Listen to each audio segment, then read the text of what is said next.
रद्द करो, रद्द करो। न्यू वन संरक्षण अधिनियम 2023 रद्द करो। रद्द करो। आदिवासियों का जमीन का अवैध हस्तांतरण रद्द करो। रद्द करो, रद्द करो। आदिवासी जमीन का अवैध हस्तांतरण बंद करो। आदिवासी जमीन का अवैध हस्तांतरण रद्द करो। आदिवासियों का अनुच्छेद 244 लागू करो। 5वीं अनुसूची लागू करो। आदिवासियों के वन अधिकार अधिनियम से खत्म हो रहे कानून वन संरक्षण 2023 रद्द करो। न्यू वन संरक्षण अधिनियम जोहार। रैली प्रदर्शन न्यू वन संरक्षण अधिनियम 2023 जो 5 एरिया को षड्यंत्र पूर्वक खत्म कर रहा है, इसके तहत में आप लोग आए। और साथियों, हम लोगों की समय 5 बजे तक है, लेकिन हमारे लोग 9 बजे से ही जंगलों से, घरों से, गांवों से निकल कर आए हैं। इसलिए साथियों 5 बजे तक हम लोग नहीं रुकेंगे। इसलिए हमारे रांची जिला के जो भी हमारा राष्ट्रीय आदिवासी एकता परिषद के हमारा महिला छात्र छात्रा जो भी हमारे 2 शब्द बोलने के लिए साथियों कि ये तमाम लोग आज आप लोगों के बुलावे में आया। हेलो, तो आज हम लोग का ये तीसरा चरणबद्ध आंदोलन था और आज जिस तरह से हम लोग के बीच में ये सरकार जो 5वीं और 6वीं अनुसूची के विरोध में जो हम लोग को जल जंगल जमीन से बेदखल के करने के एवज में तरह तरह के कानून व्यवस्था बनाकर प्रोकोना बनाकर लोकसभा में पारित करके ये हम लोग को जानकारी से अवगत बिना किया है, तरह तरह के हम लोग को वंचित किए जा रहे हैं, जिससे हम लोग बहुत आक्रोश है। और पूरे ये भारतवर्ष के पूरे विभिन्न ग्रामीण से तहसील से लेकर जिला स्तर के विभिन्न संगठनों में एक संपर्क बनाए करके एक दूसरे को जगाने का काम कर रहे हैं, ताकि हमारे हक अधिकार आंदोलन को कैसे संरक्षित सुरक्षित रखा जाए। और इस तरह अगर सरकार हम लोग की आवाज को सुनती नहीं है और अगर इस तरह से हम लोग का दुर्व्यवहार करते रहे, शासन शोषण करते रहे, तो हम लोग सचेत अवेग हो गए हैं कि किस तरह हम लोग ये सरकार को किस तरह इस सरकार को हम लोग एक सबक दे सकते हैं। इसलिए हम लोग संगठित हुए हैं। ये तो छोटा ट्रेलर है, लेकिन इतना आक्रोश है कि हमारो सदियों से इस तरह से हम लोग के बीच में शोषण शासित हो रहे हैं। अब ये अत्याचार और शोषण बिल्कुल बर्दाश्त नहीं करेंगे। ये जो भी शासन देवता है, जो शासन में बैठे हैं, जो भी सरकार है, उसको ये समझ में आनी चाहिए। अगर समझ नहीं आता है तो हम लोग भी आगे भी बच्चे ऐसा आंदोलन के रूपरेखा तैयार कर रहे हैं कि ये सरकार को भी झुकना पड़ेगा। कहे कि ये हम लोग के बीच में इतना आक्रोश है, इतना भारी बहुत देखने को मिल रहा है। एक दूसरे को देखने से पता चलता है कि हम लोग कैसे किस तरह हम लोग एक दूसरे से रूबरू होकर इतना परिश्रम के धूप बारिश के ये आंदोलन को सफल बनाने के लिए आए हैं। और सभी साथियों से मेरा क्रांतिकारी जोहार और निवेदन है कि अगर इसी तरह हम लोग को सचेत और अवगत रहना होगा कि जब तक हम लोग का अधिकार हल्का में इस तरह का अगर कोई छेड़छाड़ संशोधन की बात करे, तब तक हम लोग एक आवाज में एक जन चेतना के साथ में हम लोग अभियान बनाएंगे। और काफी कोई भी ताकत, कोई भी दुनिया की ताकत आदिवासियों के जो हक अधिकार की लड़ाई को छीन नहीं सकता है। इसी में चंद बातों के साथ मैं अपना बातों को बयान करता हूँ। और जितने भी लोग गांव से कस्बों से जुट कर मिलकर आए हैं, जिला स्तर से अपना संसाधन व्यवस्था लगा कर आए हैं, अपना पैसा कौड़ी लगा के मेहनत लगा के, उसके लिए मैं आभार धन्यवाद। और उसको मैं गोड ऑफ ब्लेस करके मैं अपने वाणी को यहीं पर विराम करता हूँ। जय जोहार, जय संविधान। वन संरक्षण संशोधन अधिनियम 2023 के जो प्रावधान सरकार ने बनाए और वन संरक्षण के नाम पर षड्यंत्र पूरे देश में चल रहा है, चाहे वो अभ्यारण्य के नाम पर, वन भूमि विकास के नाम पर, या इस तरह के तमाम प्रोजेक्ट के नाम पर आदिवासियों की जमीन से विस्थापित की जा रही है। और जमीन से विस्थापित करने का परिणाम ये हो रहा है कि जो आदिवासी बहुल क्षेत्र है वो विस्थापित हो रहे हैं।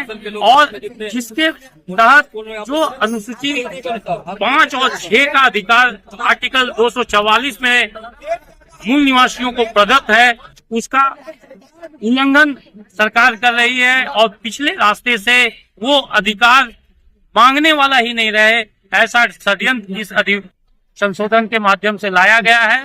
तो आज राष्ट्रीय आदिवासी एकता परिषद के माध्यम से इस आंदोलन को बहुजन मुक्ति पार्टी अपना समर्थन घोषित कर रही है और ये आंदोलन तीसरा चरण का आंदोलन है और पूरे देश में 500 से ऊपर जिलों में ये आज का विरोध प्रदर्शन हो रहा है।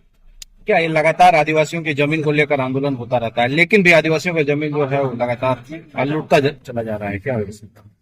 जो संविधान में शेड्यूल कास्ट, शेड्यूल ट्राइब को विशेष अधिकार दिए गए थे, उन प्रावधानों को सरकार 75 सालों में लागू करने के बजाय उन प्रावधानों के तहत जो अधिकार मिले हुए थे, उन अधिकार को कम करने और खत्म करने के लिए तरह तरह के कानूनों में पेंच लगाकर और एक सब्जबाग दिखाकर हमारे मूल निवासियों के साथ छल किया जाता है, जिसका परिणाम है कि आज आदिवासी अपने ही जल जंगल, मकान और जमीन से विस्थापित हो रहे हैं और जिसके वजह से वो जो अधिकार उनको मिलना चाहिए उन अधिकारों के लिए वो संघर्षरत हैं और उसी का परिणाम है कि आज हजारों की संख्या में झारखंड की राजधानी रांची में हमारे SC, ST, OBC के समर्थन के साथ राष्ट्रीय आदिवासी एकता परिषद ने ये आंदोलन का आज तीसरा चरण